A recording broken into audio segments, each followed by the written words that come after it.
दो ना। चलो सर। योगिता! हाँ, अंकल बस पकड़ से खड़ी हो। पापा पापा एक बार सुनिए तो सही। पापा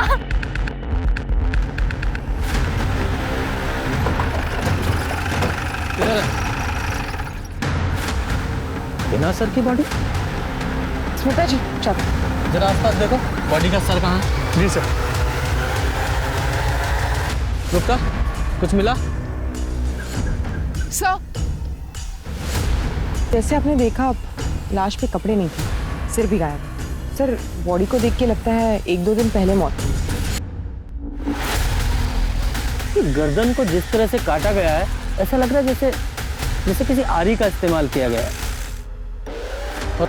नहीं सर, बॉडी की हालत इतनी खराब है कुछ बोल नहीं सकते। सर इसका सिर आसपास कहीं नहीं मिला। हो सकता है कहीं दूर फेंक दिया गया ताकि इसकी पहचान ना हो सके, पर ऐसा भी कुछ नहीं मिला जिससे इसकी शिनाख्त हो सके। ये आसपास बहुत सारा ब्लड है। इस ब्लड को सैंपल के लिए लैब में भेजो, बॉडी को पोस्टमार्टम के लिए भेजो और साथ ही चेक करो कि पूरे मिर्जापुर में कितने मिसिंग कपड़े हैं। जी सर।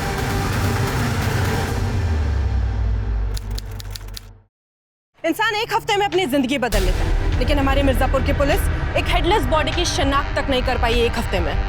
पुलिस और प्रशासन का ऐसा ही ढीला रवैया अपराधियों के मनोबल को बढ़ावा देता है और वो खुलेआम जुर्म करके निकल जाते हैं। चलिए हमारे पुलिस इंस्पेक्टर सर से ही पूछते हैं कि एक हफ्ते बाद भी पुलिस हाथ पे हाथ रख के क्यों बैठी है। सर बताइए। सर तहकीकात चल रही है, प्लीज।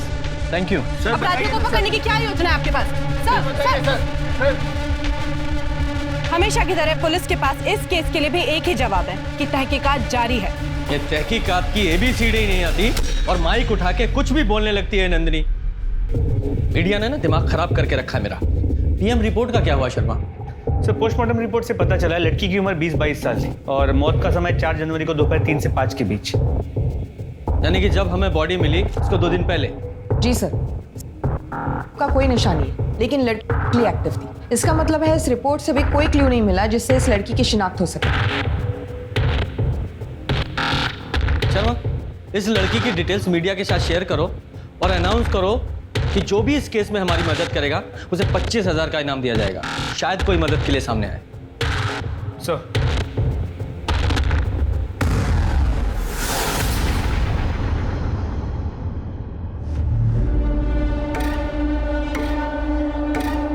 पुलिस तो कभी कुछ करती नहीं है। ये केस मिर्जापुर की छवि खराब कर रहा है। खूनी को पकड़ना पुलिस का काम है। पुलिस अपना काम कर रही है और हम तो पूरा सहयोग कर रहे हैं ना। और क्या करते सर हैं? आपसे कोई क्लियर जवाब नहीं मिल पा रहा है। जनता आपसे सवाल नहीं पूछेगी तो किससे? सर जनता आपसे नहीं पूछेगी तो किससे पूछ? सर दर्शकों, अब तक की सबसे बड़ी खबर अभी अभी हमारे सूत्रों से पता चला है कि इनाम की राशि को 10 गुना बढ़ा दिया गया है। यानी इनाम की राशि अब 2.5 लाख रुपए कर दी गई है। काश हमारी मिर्जापुर की पुलिस भी 10 गुना ज्यादा मेहनत करती तो शायद ये केस जल्दी सॉल्व हो जाता। लगता है ये केस भी जनता के हाथों में सॉल्व करना ही लिखा है। हम आपको एक बार फिर से याद दिला दें कि बॉडी के सीधे पैर पर जले का निशान है और बाएं कंधे पर तिल। नंदिनी को पुलिस के बारे में कुछ पॉजिटिव नहीं मिलता है, सर। हमेशा नेगेटिव बोलती है। सर जैसे आपने कहा था, फॉरेंसिक रिपोर्ट से हमें पता चला है कि क्राइम सीन पर 2 अलग-अलग ब्लड सैंपल्स मिले। ये देखिए सर ये भी तो मुमकिन है कि जिसने भी ये खून किया है बॉडी काटते समय उसे भी घाव हो गया और वो दूसरा खून उसका हो। लेकिन क्राइम सीन पर जितना ब्लड था उसे देखकर ऐसा नहीं लगता वो किसी छोटे मोटे घाव से निकला है या किसी एक लाश का है।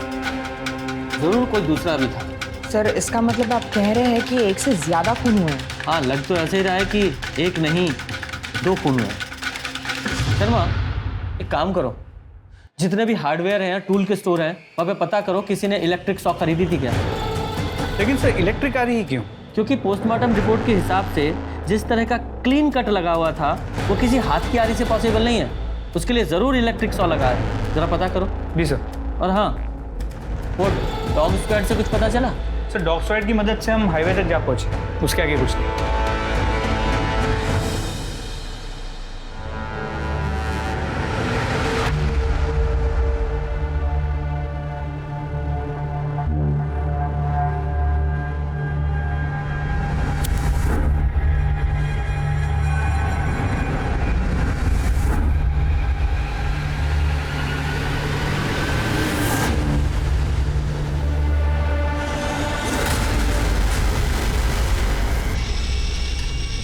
साहब साहब, अब हमें बड़े साहब से बात करनी है। क्या बात करनी है? वो खबरों में देखा कि एक लाश मिली है, सर कटी लाश। सर, आपसे मिलना चाहता हूँ। सर वो जो खबरों में लाश दिखा रहे हैं, वो हमारी बेटी की लाश है सर। बैठिए। हमें लगा कि वो हमारी बेटी मुनीरा है साहब।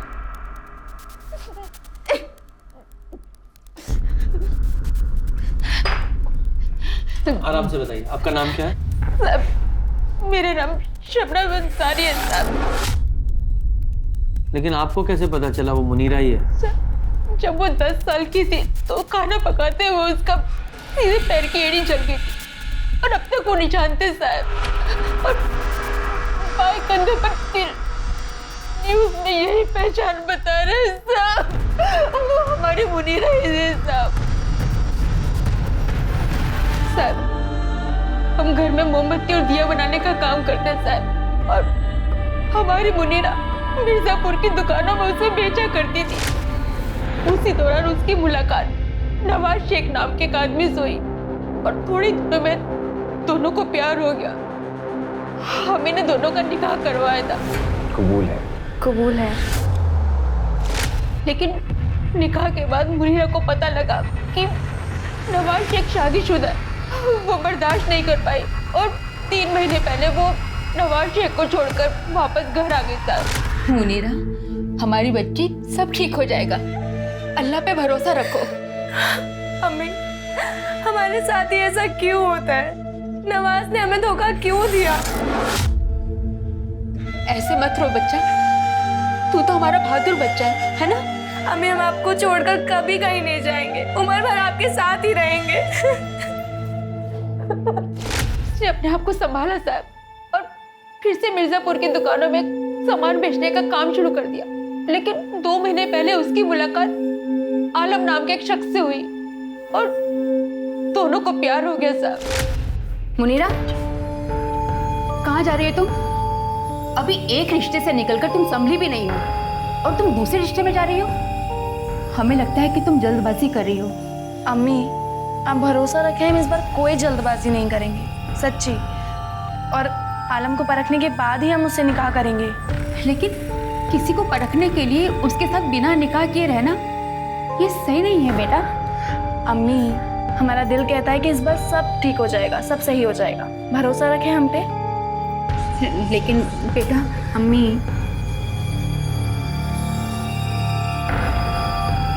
अल्लाह हाफिज। अल्लाह हाफिज। वो अक्सर हमसे मिलने आया करती थी साहब, लेकिन 2 हफ्ते से उसने मिलने आना बंद कर दिया। तब फोन भी बंद है साहब। आप हमें नवाज और आलम का पता बताइए प्लीज। साहब, हमें नवाज का पता तो मालूम है, लेकिन आलम का पता नहीं मालूम। हमें सिर्फ इतना मालूम है कि आलम की मोबाइल और इलेक्ट्रॉनिक की दुकान है नया नगर में। बस हम इतना ही जानते हैं साहब, और कुछ नहीं जानते। या अल्लाह, क्या मुनीरा का कत्ल हो गया? जी, तो मुनीरा की माँ का कहना है कि मुनीरा को तुम्हारे पहली बीवी के बारे में पता नहीं था। सर, ये सरासर झूठ है। देखिए, हम मानते हैं कि हमारे मजहब के अंदर एक से ज़्यादा निकाह करने की हमें इजाज़त है, लेकिन पहली बीवी के बगैर इजाज़त के हम दूसरी शादी नहीं कर सकते। और मुनीरा को ये सब बात पता थी कि हमारा निकाह पहले से ही नुसरत के साथ हो चुका है, लेकिन मुनीरा चाहती थी कि वो हमसे निकाह करे। हमने उसे पहले ही मना कर दिया था, लेकिन फिर भी वो हमारे पीछे हाथ धोकर पड़ी थी। मुनीरा हमें धमकी देने लगी, अगर हमने उससे निकाह नहीं किया तो हमारे घर के बाहर जो अपनी जान दे देगी। ये क्या करते साहब? उस पे जैसे कोई भूत सवार था और हम किसी की मौत का बोझ नहीं उठा सकते थे, इसलिए हमने ही नवाज को कहा था कि उससे निकाह कर ले। मुनीरा से निकाह करने के बाद वो हमारी ज़िंदगी में नासूर बनने लगे। जब भी हम काम के सिलसिले में घर से बाहर जाते तो नुसरत से लड़ाई झगड़ा करने लगती है। नुसरत, हमने तुम्हें मना किया है ना, जब तक हम किचन में हो तो अंदर मत आया करो। मुनीरा, हम बस पानी लेने आए थे। हाँ, तो इंतजार कर सकती थी ना जब तक हम खाना बना रहे थे। मुनीरा चाहती थी कि हम नुसरत को छोड़ दें, लेकिन हमने उसे साफ साफ इनकार कर दिया कि हम नुसरत को नहीं छोड़ सकते। उसके बाद हमारी जिंदगी बद से बदतर बनने लगी और 3 महीने पहले अचानक मुनीरा घर छोड़कर चली गई। तो तुमने उसे ढूंढने की कोशिश नहीं की? तुम्हारी बीवी थी वो? जी सर, हमारी बीवी थी, लेकिन आपने सुना होगा ना कि तुम रूठे हम छूटे। हमें लगा कि भला टल गई, इसीलिए हमने उसे कांटेक्ट करने की कोशिश नहीं की। आलम को जानते हो? आलम? कौन आलम सर? 4 जनवरी को तुम दोनों कहा था। सर हम बदायूं गए थे अपने एक रिश्तेदार की निकाह में और रात को लौट के वापस आए थे। तुम्हारे सभी रिश्तेदारों की डिटेल चाहिए। जी। तो जब तक ये केस सॉल्व नहीं हो जाता तुम लोग शहर छोड़ के नहीं जा सकते। जी सर।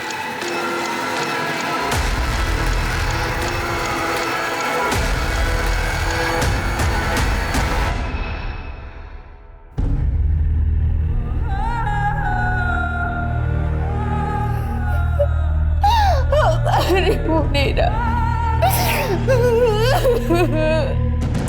सर नुसरत और नवाज ने हमें जो कुछ भी बताया था सब सही है। 4 जनवरी को वो दोनों बदोई में ही थे। लेकिन कत्ल कराया भी तो जा सकता है, क्योंकि इन दोनों के पास मोटिव है मुनीरा को मारने का। और सवाल यह है कि क्राइम स्पॉट पर जो दूसरा ब्लड मिला वो किसका था। शर्मा एक काम करो, इन दोनों मियाँ बीवी की और डिटेल्स निकालो और शबनम ने जो मुनीरा का नंबर दिया था उसकी भी CDR निकालो। जी सर। सर आलम खान के घर का पता चल गया है। चलो।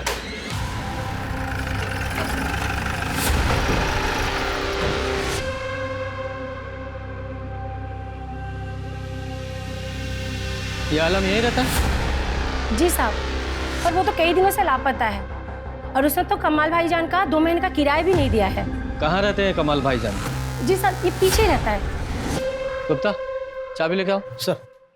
साहब खाना भी यहीं पर खाता है और 1 महीने से पैसे भी नहीं दिया है। कहता है आज दूंगा कल दूंगा, ऐसे ही घुमा रहा है। साहब बिरयानी खाएंगे क्या? नहीं नहीं सर चाबी मिल गई।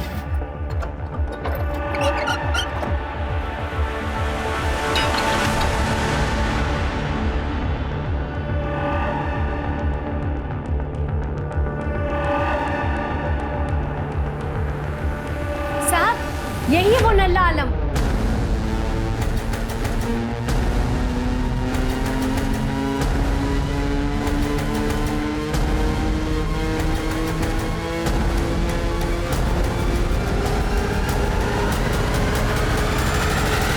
सर ये देखिए इसमें कुछ है। बाहर निकालो।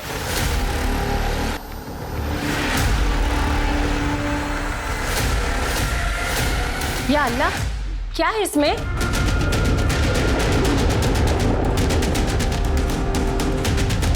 ये मुए ने क्या छुपा के रखा होगा इस पे?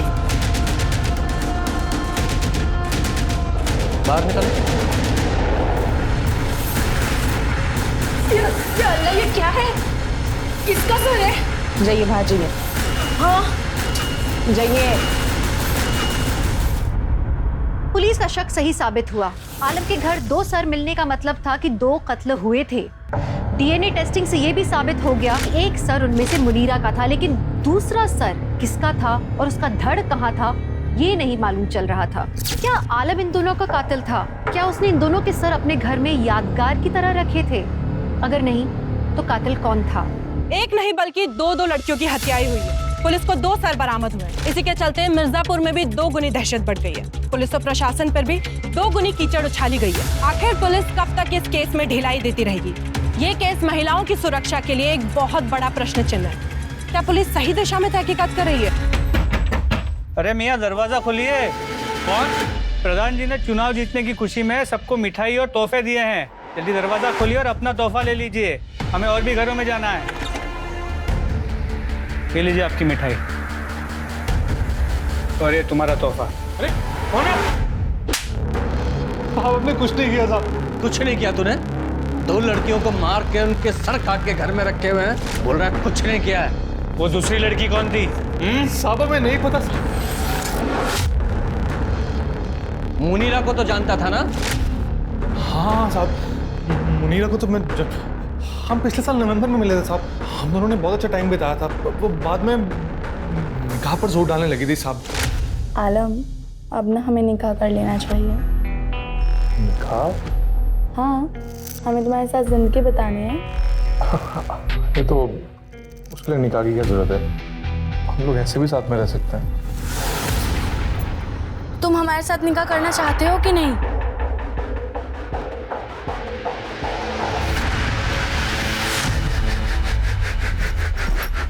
चल निकल यहाँ। पर आलम कैसा कर सकते हो तुम हमारे साथ ऐसा? हो गया अब हमारा। पर आलम, बोला ना तुम्हारे कभी शक्ल में दिखाना। चल निकल। पर आलम, आलम मेरी बात सुनो। निकल। खुदा हाफिज़।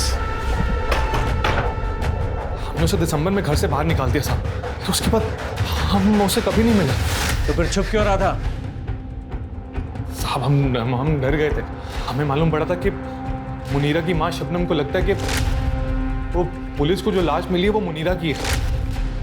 हमें मालूम था कि वो हमारे ही नाम लेगी, इसलिए वहां से भाग गए हम। हजारों स्टोरी सुनी है हमने ऐसी।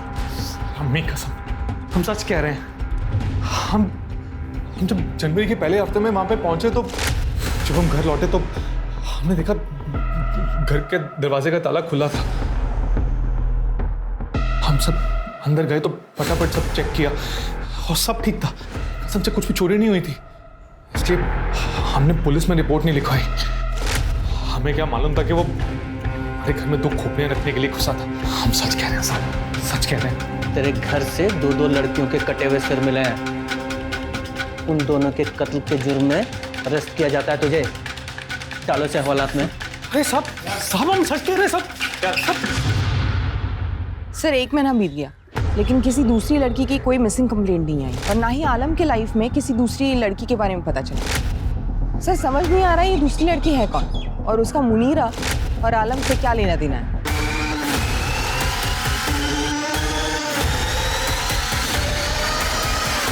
तो मुझे लगता है किसी ने जानबूझकर दोनों सिर आलम के घर में रखे थे ताकि उसे फंसा सके। हाँ, लेकिन आलम को फंसाने के लिए तो मुनीरा का सर ही काफी था। 2 क्यों? मुझे लगता है ये आलम ही कातिल है। इसे अच्छे से तोड़ो, सब बकेगा। एक्सक्यूज मी सर, खबरी का। हेलो, कौन से एरिया में? ठीक है सर। खबरी ने बताया कि मिर्ज़ापुर के बाद मॉडल टाउन में एक योगिता नाम की लड़की एक मुस्लिम लड़के के साथ जनवरी के पहले वीक में भागी है, लेकिन योगिता के फैमिली वाले इस बात के बारे में किसी से बात ही नहीं करते। योगिता कहाँ है? मतलब अपनी ससुराल में होगी दिल्ली में, और कहाँ? ससुराल में होगी? मतलब उसकी शादी हो गई? कब? 2 महीने पहले। 2 महीने पहले उसकी शादी हो गई। आपके किसी भी पड़ोसी को नहीं पता? हाँ, नहीं पता पड़ोसियों को। हमने किसी को शादी में बुलाया नहीं था। छोटे रूप में की थी शादी। कोई दिक्कत? आपके दामाद का नाम क्या? लक्ष्मण चौरसिया। फोटो दिखाइए। फोटो दिखाओ।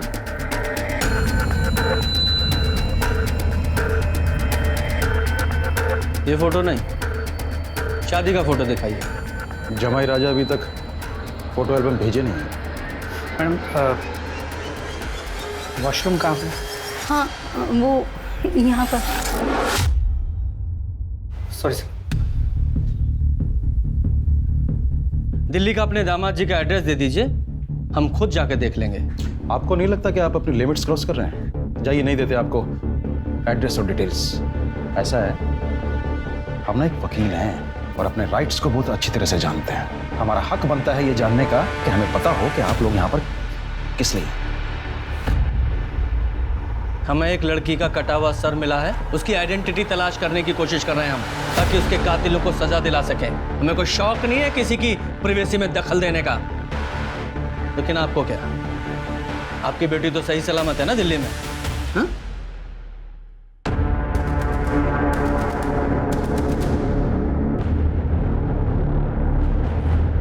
चलो शर्मा, इनसे बात करके कोई फायदा नहीं, कुछ हासिल नहीं होगा।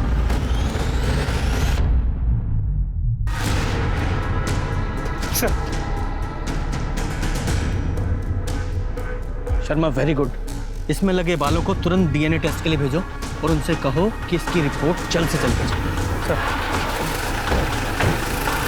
मैम हमारी बात तो सुनिए। हमने कुछ नहीं किया मैम। हम कुछ नहीं जानते सर, सच बता रहे हैं।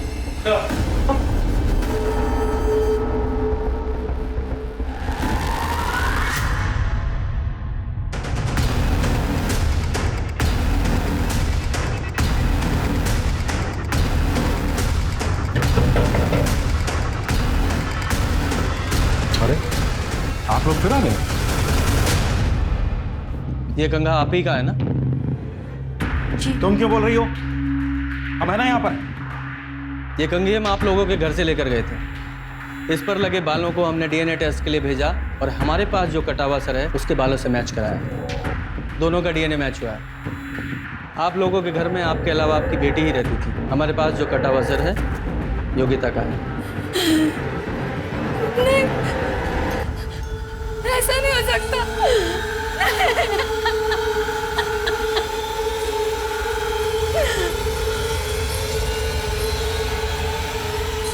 हम केस करेंगे आपके ऊपर। आपने ही लीगल तौर पे हमारे घर से कंगा लिया है, ये अनऑफिशियल है। और एक बात बताएं आपको, कोर्ट में ना ये डीएनए रिपोर्ट खारिज हो जाएगी 1 सेकंड में। हम तुम्हारी बेटी के कातिलों को ढूंढने की कोशिश कर रहे हैं और तुम हम पर मुकदमा ठोकने की बात कर रहे हो।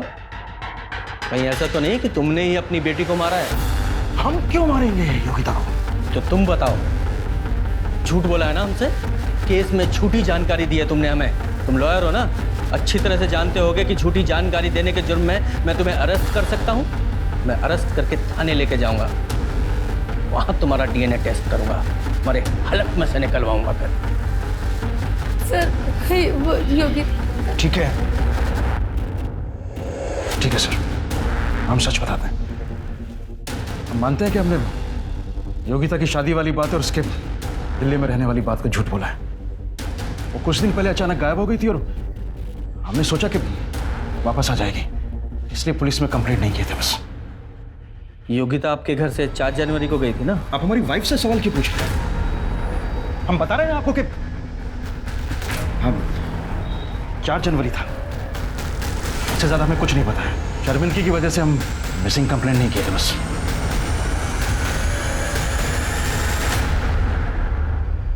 शांति बहुत अच्छी है, हम सब लोग उसे बहुत पसंद भी करते हैं और हमेशा मंदिर में भजन कीर्तन के समय हम उससे मिलते ही रहते हैं। लेकिन उसका पति धर्मपाल, हम लोग उससे दूरी बनाकर रखते हैं। क्यों? बड़ा टेढ़ा और कमीने टाइप का इंसान है धर्मपाल, और वकील तो उससे भी वाहियात है। केस के नाम पर पैसे लूटता है। ऐसे लोगों के वजह से लोग डरते हैं वकीलों से। और मैडम वो 3 नंबर गली वाली भावना, वो बता रही थी कि शायद योगिता का चक्कर किसी दूसरे धर्म वाले लड़के के साथ था। और जब ये बात धर्मपाल को पता चली तब तो उसने घर पर बहुत ज्यादा बवाल खड़ा कर दिया था। इस धर्मपाल को अपनी बेटी योगिता के अफेयर के बारे में पता था, लेकिन ये बात इसने हमें नहीं बताई। पर आगे भी हम उससे मदद की कोई उम्मीद नहीं रख सकते। लेकिन मुझे पता है कौन हमारी मदद कर सकता है।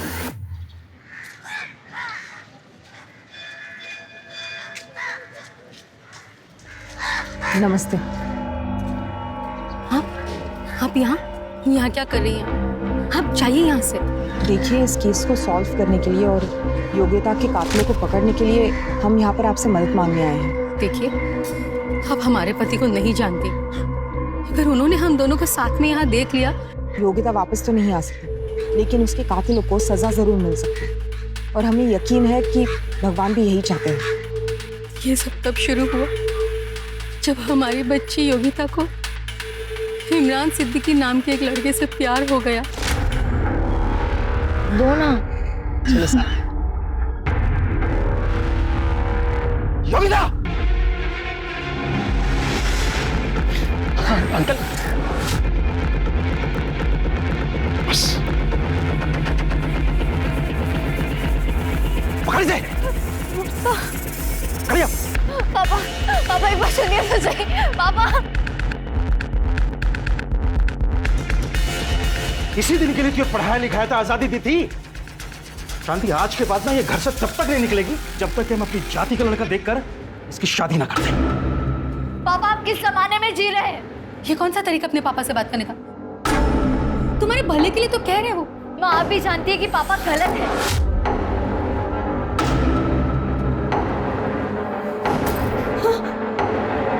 अगर दोबारा आपने हम पे हाथ उठाने की कोशिश की तो हम पुलिस कंप्लेंट कर देंगे। अगर आप वकील हैं तो हम भी अपने अधिकार जानते हैं और हम 20 साल के हो चुके हैं। अगर इस देश में हम अपने मर्जी से वोट कर सकते हैं तो हम शादी भी अपने मर्जी से ही करेंगे। हम भी देखते हैं कि कैसे करते हैं। Happy birthday to you. Yogita,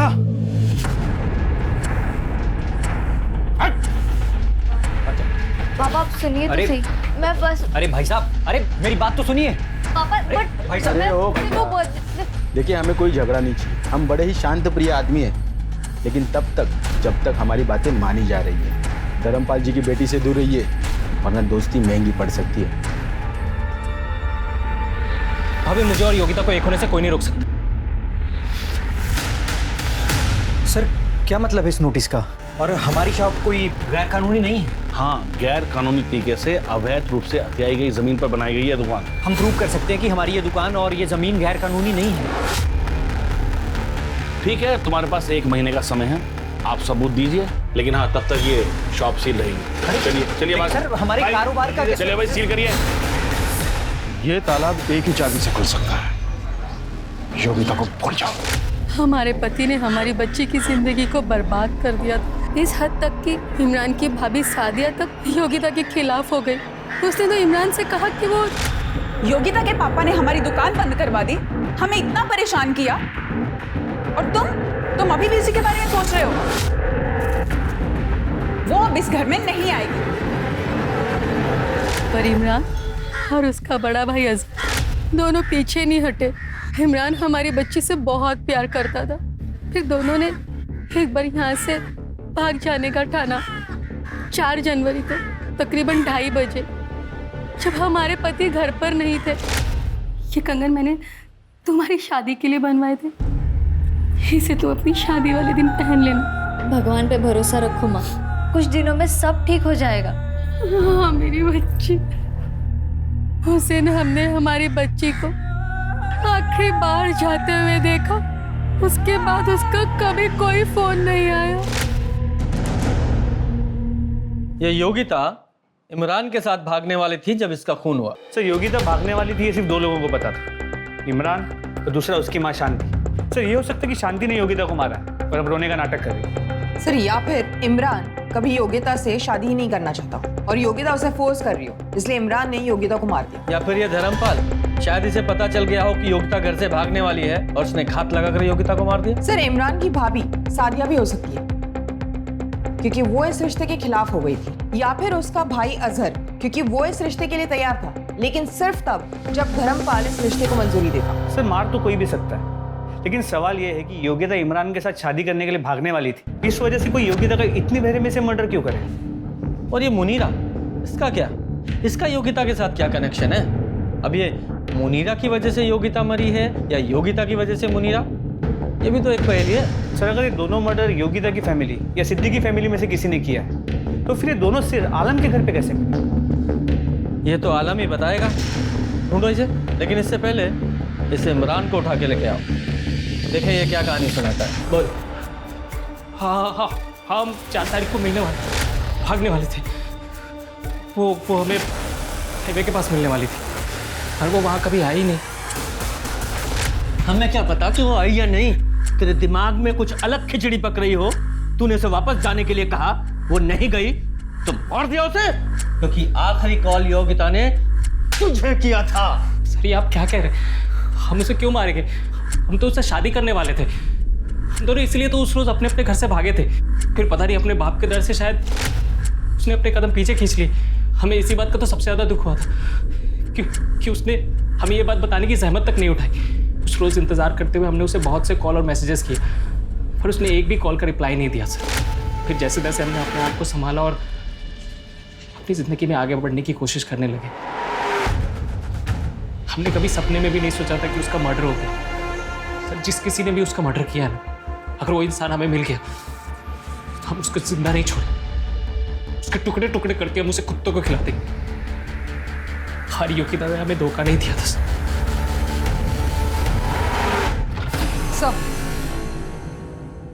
sir, ये इंदु जोशी है, योगिता की बचपन की सहेली। सर, ये आपको कुछ बताना चाहती है। बैठो बेटा। हाँ बोलो। सर, योगिता को धमकी मिली थी। सुन लड़की, अपने ही धर्म में रह, समझी? दूसरे धर्म को भूल जा, वरना हम भूल जाएंगे तुम हमारे धर्म की लड़की हो। समझे?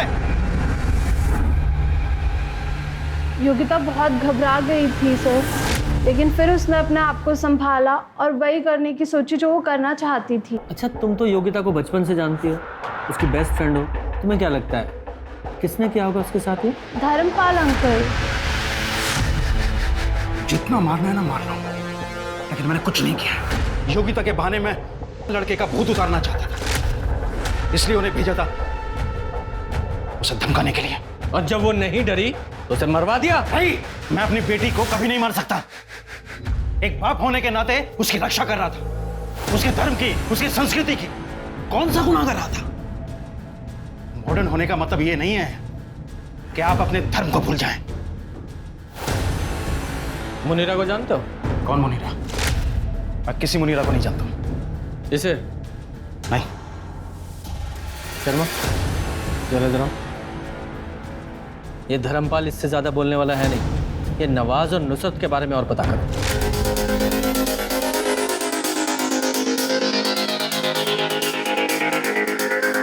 नवाज और नुसरत की जोड़ी तो बड़ी कमाल की है, माशाअल्लाह। अच्छा हुआ दोनों फिर से साथ में आ गए।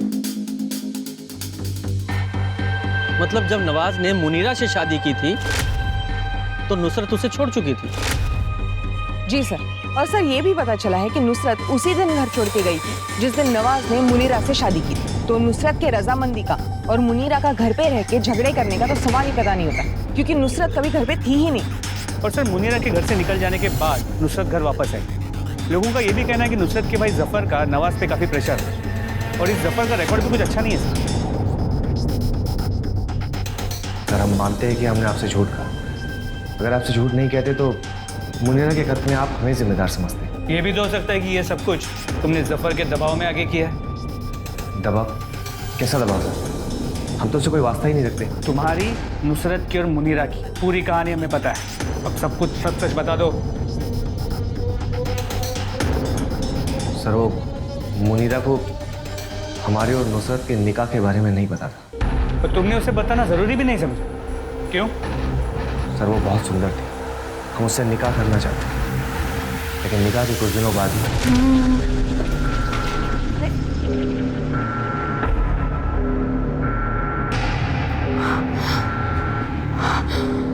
उस दिन के बाद से मुनीरा और हमारे बीच में झगड़ा होने लगा, तनाव बढ़ने लगा।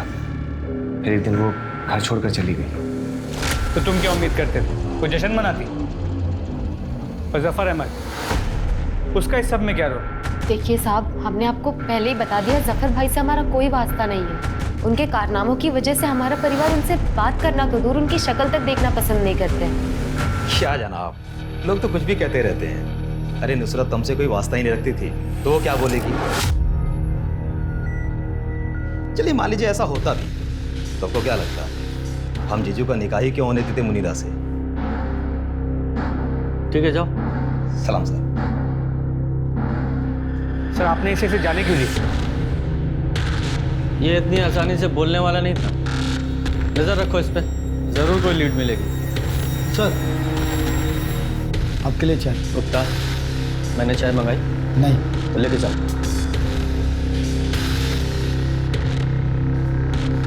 ये इस केस में हर बार डेड एंड पे पहुंच जाते हैं। कुछ हाथ नहीं लग रहा है। अगर ये सभी निर्दोष हैं तो फिर इन दोनों लड़कियों को मारा किसने? ये योगिता की बॉडी कहाँ है?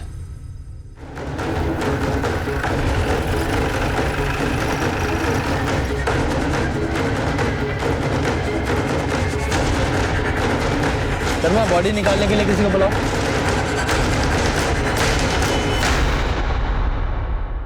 सर, बॉडी पूरी तरीके से गल चुकी है और देख के कहना मुश्किल होगा कि इसकी मौत कब हुई है, लेकिन अगर यही योग्यता है, इसका मतलब करीब 1 महीने से भी ज्यादा हुआ है इस लाश को यहाँ नाले में पड़े हुए। अगर इस बॉडी को 1 महीने से ज्यादा इस तालाब में पड़े हुए हो गया है और ये योगिता है, तो इसका एक ही मतलब निकलता है कि इसे भी मुनीरा के साथ ही मारा गया था और उसकी बॉडी को यहाँ लाकर डंप कर दिया गया।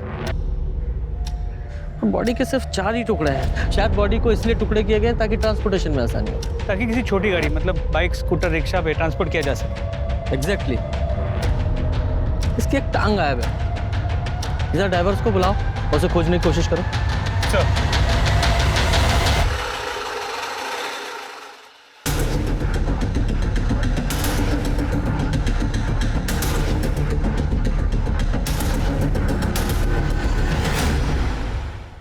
सर, डीएनए रिपोर्ट से कंफर्म हुआ है कि जो तालाब में बॉडी मिली वो योगिता की है।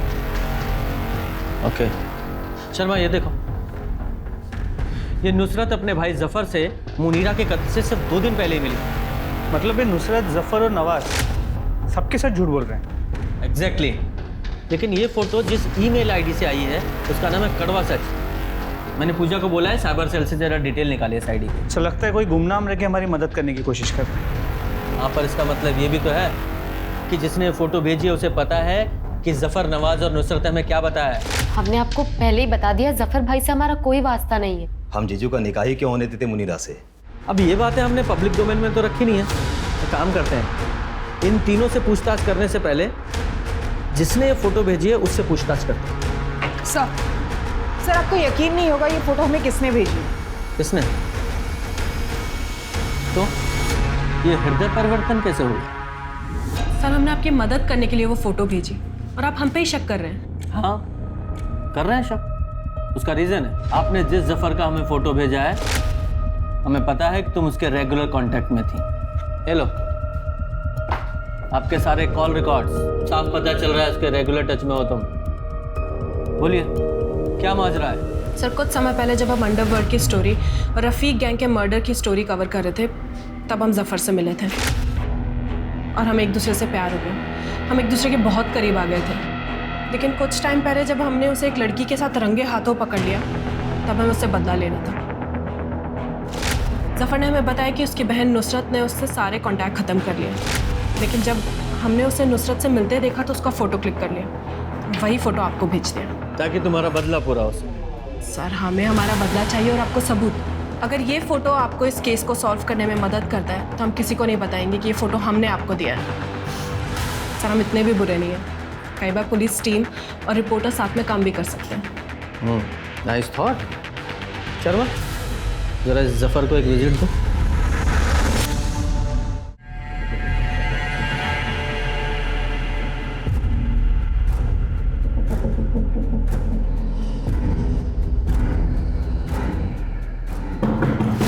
कौन है भाई?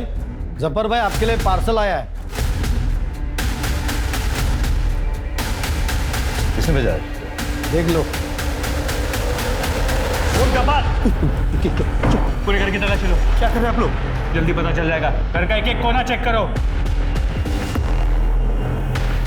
सर 1 मिनट यहाँ आइए। सर, ये देखिए सर।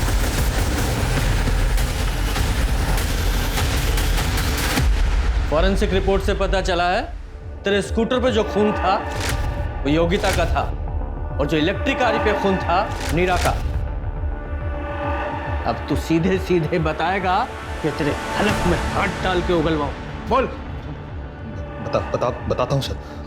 आलम ने जब मुनीरा को छोड़ा तो उसके बाद मुनीरा ने नवाज को कांटेक्ट किया था। नवाज, आप हमें माफ कर दीजिए। हमसे बहुत बड़ा गुनाह हो गया, हम जानते हैं, पर अभी भी हमारा तलाक नहीं हुआ है। आप अभी भी हमारे शौहर हैं। साफ साफ कहिए कि आपका आलम से दिल भर गया है। अब हमारे पास क्या लेने आई आप? जाइए अपनी अम्मी के पास चली जाइए। पर आप मेरे पास। हम इस घर से अब कहीं नहीं जाने वाले। ये हमारे शौहर हैं, इसलिए अपनी ये मनुष्य शक्ल दोबारा कभी मत दिखाना। हम कहाँ जाएंगे? आप अपने घर में हमें पनाह दे दीजिए, हम आप दोनों की खिदमत करेंगे। नवाज ने कहा है वो मुझे दोबारा कभी नहीं छोड़ेगा, लेकिन है तो मर्द साथ, क्या भरोसा। अगर वो मुनीरा को वापस ले आए तो हमारा क्या होगा? कुछ करो भाईजान। तुम समझ नहीं रहे हो जफर। हम मुनीरा और आलम को सबक सिखाना चाहते हैं। मुनीरा हमें छोड़ कर गई थी ना, और आलम, उसे इस बात का एहसास नहीं हुआ कि वो नवाज की बीवी पे हाथ डाल रहा है। देखो, हमारा ख्याल रखो और जिंदगी भर हम तुम्हारा ख्याल रखें। नवाज ने ईश्वर से फोन करके मुनीरा को एक सुनसान जगह बुलाया था, पर जब मुनीरा वहां आई तो मैं वहां पे पहले से इंतजार कर रहा था उसका।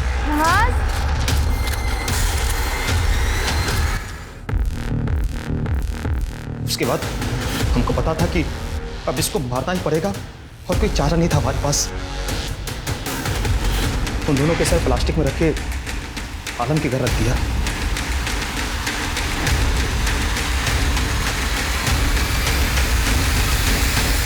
और वो इलेक्ट्रिक आरी कहां से खरीदी?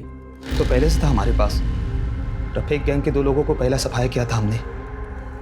अच्छा, मतलब जो वो 2 मर्डर नंदिनी रिपोर्ट कर रही थी वो तूने किए थे? सर, कभी आपने इलेक्ट्रिक कार का इस्तेमाल किया है? बड़ा मजा आता है, पावर सा आ जाता हाथों में, और खून जब सर काटने पर जो खून उछलता है ना फुहारे की तरह, सर आप कल्पना नहीं कर सकते उसकी। इसके खिलाफ 4 मर्डर की चार्जशीट दाखिल करो।